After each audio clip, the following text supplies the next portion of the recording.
Ironman Challenge, bawal na sa Dagupan City ayon sa lokal na pamahalaan. Narito ang report.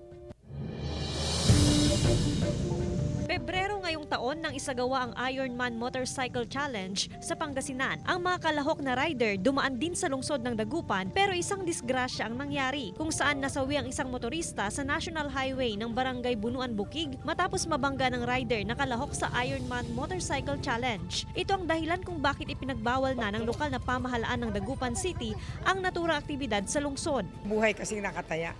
And I believe families also will not allow their children to practice yung ganun din po, yung parang Ironman rider. Ang pagkaalam ko, maximum of 250 km per hour.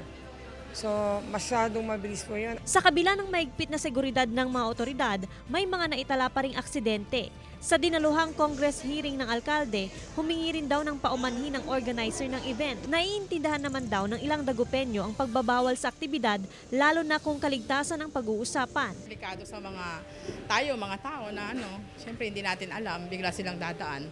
Kahit naandyan yung mga protection ng mga pulis, ganun. Sa inilabas na opisyal na pahayag ng organizer ng Ironman Motorcycle Challenge 2024 noong Pebrero kung kailan isinagawa ang kanilang aktibidad sa Pangasinan, mabigat daw sa kanilang puso't damdamin ang mga naitalang aksidente na ikinasawi ng ilang individual. Ikinalulungkot daw ito ng grupo at patuloy raw silang makikipag-ugnayan sa local authority at safety experts para maunawaan ang mga pangyayari at magpatupad ng mga measure upang hindi na maulit ang mga kahalintulad na insidente. Kasama si Jing Dakanay, Joan Punsoy, One North Central Luzon.